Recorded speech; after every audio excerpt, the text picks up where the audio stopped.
In our benchmarking study, earlier we had done a few videos about Indian steel sector, Indian two-wheeler sector, FMCG sector, and today we are going to compare India's top automotive companies in the four-wheeler space, especially the passenger car segment. Come, let's get started.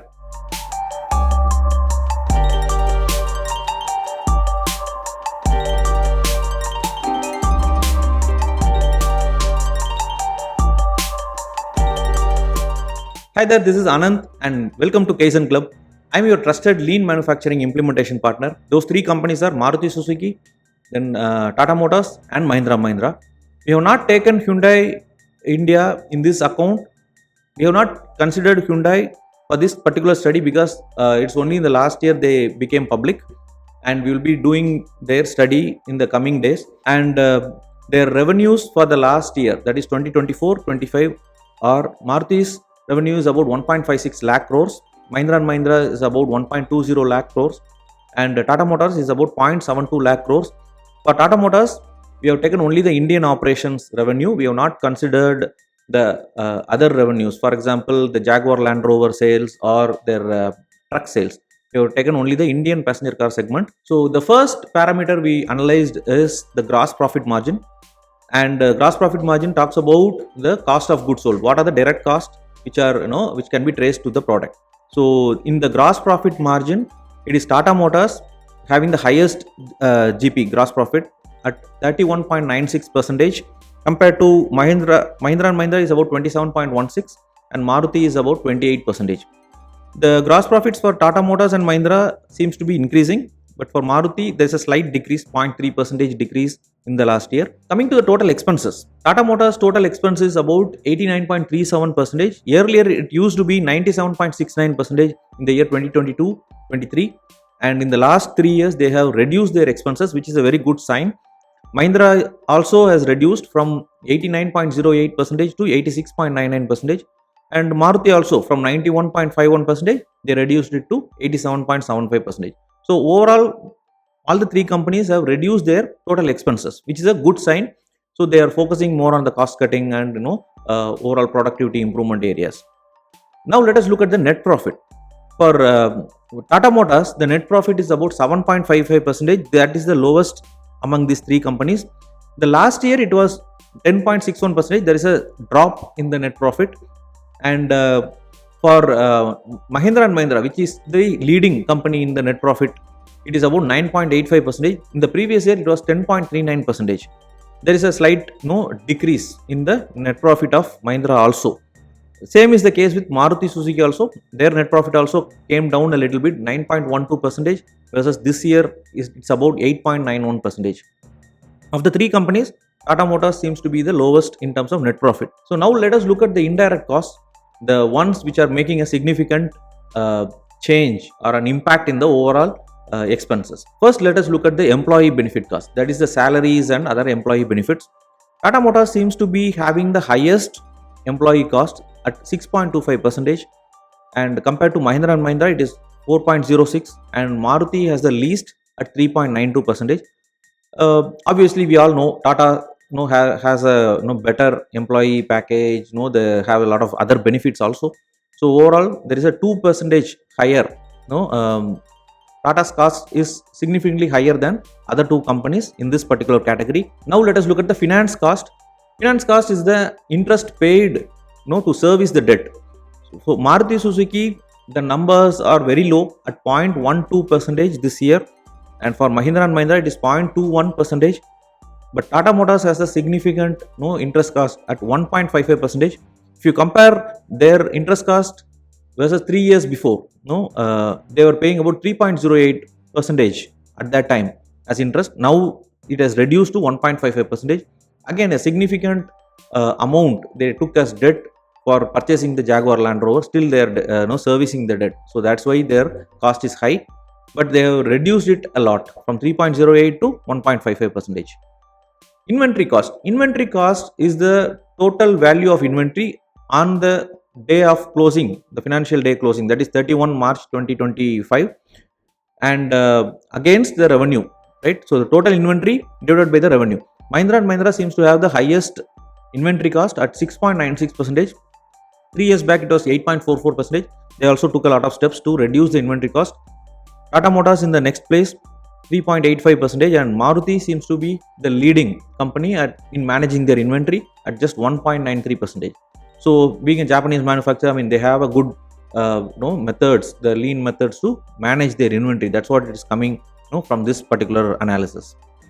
And now let us look at the plant and maintenance cost. Tata Motors have not published this data separately, so it's very difficult to find that data in their annual report. It is not there. But Mahindra & Mahindra spends about 0.41% on plant and maintenance, which is very high than the Maruti Suzuki's number, 0.29%. This means Maruti is able to manage their plant and maintenance in a better way compared to the Mahindra & Mahindra. Power and fuel cost. This is related to the overall power and fuel expenses. Overall, if you see, Tata Motors seems to be having the highest power and fuel expenses at 0.58%. Mahindra seems to have the lowest, 0.36%, and Maruti in the middle at 0.46%. Initially, Maruti used to have a higher fuel cost, power and fuel cost at 0.66% in 2022-23. Now they have significantly reduced it, and they reached 0.46%. It's a good sign. All the three companies, I mean, Mahindra also has reduced, Tata Motors also have reduced. All the three companies are putting a lot of effort in managing their power and fuel expenses. The next category is freight forwarding. The amount which they spend for logistics and transportation of goods. Maruti seems to have the highest at 2.82%. Again, there is a decrease compared to their previous years. Mahindra & Mahindra numbers seems to be stabilizing at 0.9%, and Tata Motors, their numbers are 1.52%. We think that Maruti's dealers and distribution network is big, and they have a lot of small towns and rural areas also, which may increase the cost. So maybe that's one of the reason why their freight forwarding costs are slightly higher. Next, let us look at the warranty cost and after sales services cost. Here, Maruti's costs are significantly low at 0.06%. In fact, from the previous years at 0.13 and 0.11, they have brought it down to very, very negligible number, 0.06%. For Mahindra, it is at 0.6%. If you compare Maruti and Mahindra, Mahindra is spending 10 times more, like from 0.06 to 0.6%, which is 10 times higher. But significantly higher is the amount spent by the Tata Motors at 3.03%. So the warranty cost and after sales service costs are increasing for Tata Motors, which is a alarming sign, if you can ask me. There maybe it is a reflection of the quality of the product or service, maybe or in other words, we can also say Tata is accepting a lot of warranty claims, whereas the other two companies are rejecting many. We don't know, right? But this is from their financial reports. So this is what is coming from their financial reports in the warranty cost and after sales cost. And now let us look at the advertisements and sales promotions. In this category, Maruti is spending 1.11%, Mahindra is at 0.8%, and Tata Motors at 0.56%. Again, Maruti is spending more, maybe because they have a bigger reach. They are number one players in the passenger car segment in India, right? And they contribute to 40% of Indian passenger car sales. So maybe their cost is higher in that regard. So that's what is coming from their analysis. If you like this particular analysis, please subscribe to our channel. We have posted a lot of videos on lean manufacturing and operational excellence. So you can also click the bell icon to get notified whenever we post a new video. You get a notification. You can also share our videos to your colleagues and friends to help them learn about lean and operational excellence. And if you are a young mechanical engineer or manufacturing professional looking to upgrade your career, looking to get more skills and knowledge, these two courses will be of great help. We have created a bundle and we call it as the induction course. Right? There are two courses here, Lean Champion course and Manufacturing Leadership Program.